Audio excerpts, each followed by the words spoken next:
Well, my name is Nancy Schaefer, and I'm from the state of Georgia in the United States.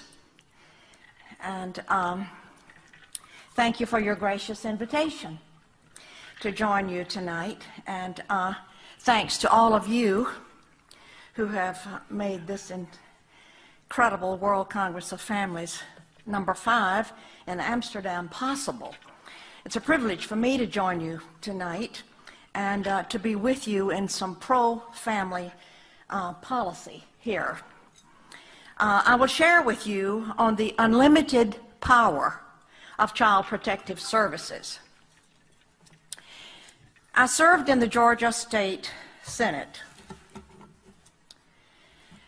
and after 4 years of viewing the ruthless and unsparing actions of Child Protective Services, also called CPS, which I will use tonight, I wrote a scathing report entitled "The Corrupt Business of Child Protective Services."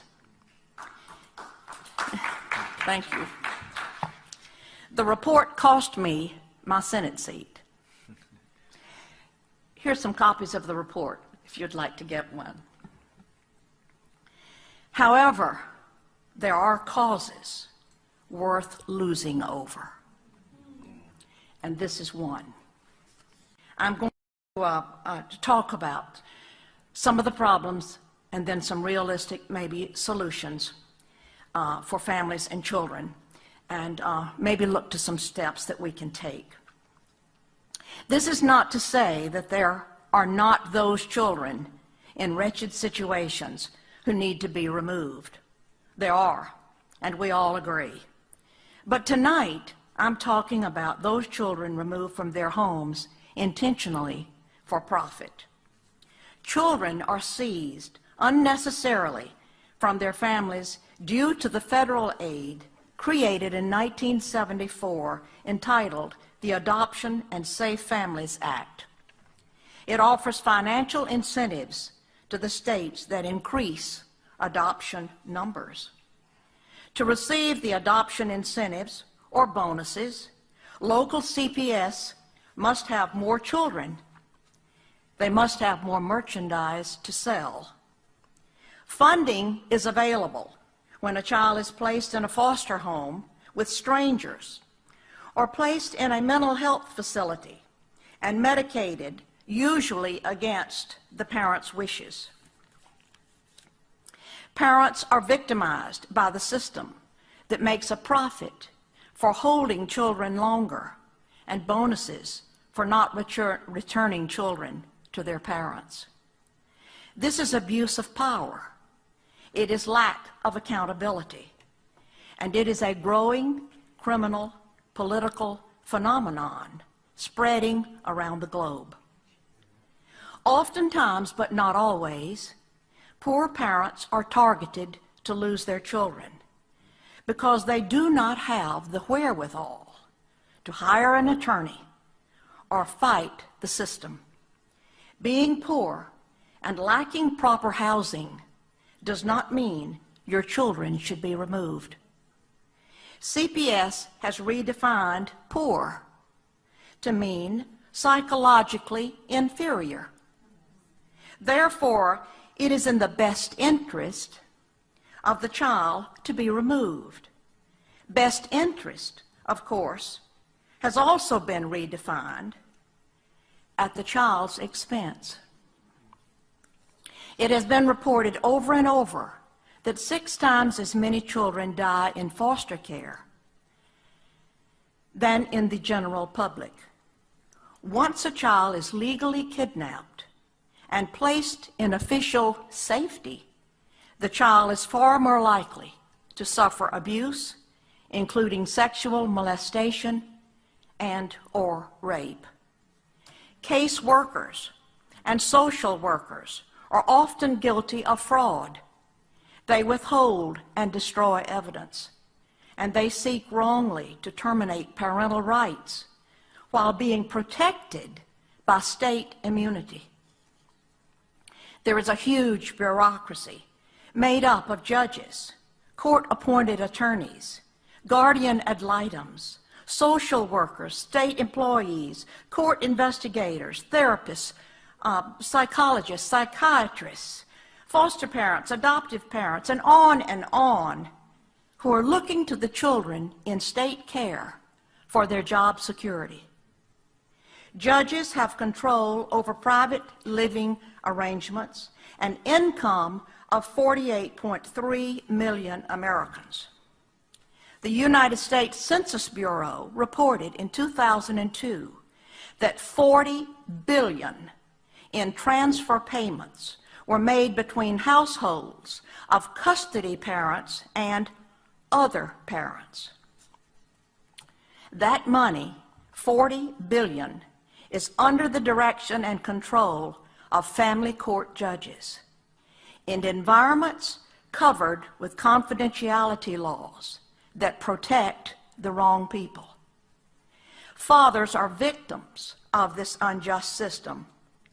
Child support payments, even without having visits with their children, are choking the very life out of fathers.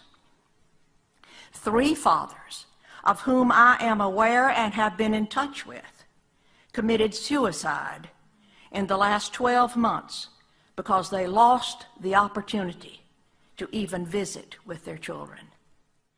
These are crimes against humanity for financial gain. Rights are removed from parents, human rights, civil rights, and even religious rights. One illustration of what took place in my district is that after so many calls, I decided to call a meeting in one of the counties of my own district. I personally called 37 families that had been in touch with me who had all lost their children, grandchildren. I had them meet me in the library one Saturday morning. We started at 9 o'clock and we ended at 9 o'clock. We had 50 families standing outside the door that could not get in. We didn't have time to talk with them. There was incredible anguish and profound suffering from these families. Some children had been taken off the school bus, taken out of the hospitals, or taken out of their homes in the middle of the night, and even worse. It was just an incredible ordeal. These parents, trapped in the system, become like refugees. They're dazed and glazed and have no one of whom to turn. They do not know what to do, and the loss of their children is devastating. After having worked in this arena for several years, I do not believe that a single child comes out whole after having been in this system. Many foster children make up the homeless population of today. I introduced legislation, Senate Bill 415, in my last session.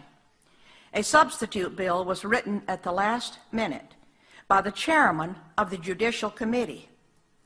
All the strong points of my bill had been compromised.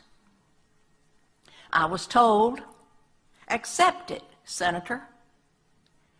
At least you will get some legislation passed.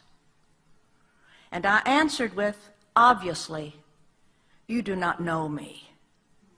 I did not come to the Capitol to get legislation passed. I came to make a difference.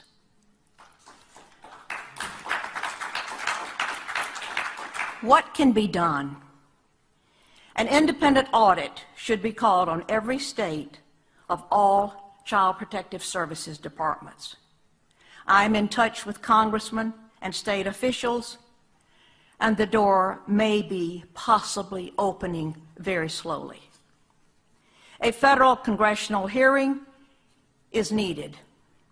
But let me add, due to the hundreds upon hundreds of cases that I've been called to consider, I placed calls to state senators, representatives in their respective states across the country, asking them to help me with certain families. And I was told, if I help that family, or if I help you, I will lose my job. Remove, abolish the federal and state financial incentives, and those are taxpayer dollars. Those dollars have turned CPS into a business that takes children and separates families for money. Open family court. Remove the confidentiality laws. Give parents their rights verbally and in writing. I even feel that to terminate the rights of parents, the case should be heard before a jury. Family rights and parents' rights must be protected. We do not need more influence like the UN's Convention on the Rights of the Child. It's anti-parent, anti-child, and anti-common sense for the family.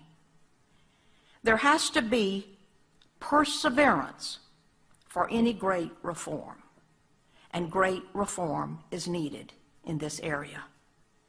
As Charles Spurgeon put it, how do you tame a lion that is well fed? First, he must be brought down. Second, his stomach must be lowered. How do you tame Child Protective Services?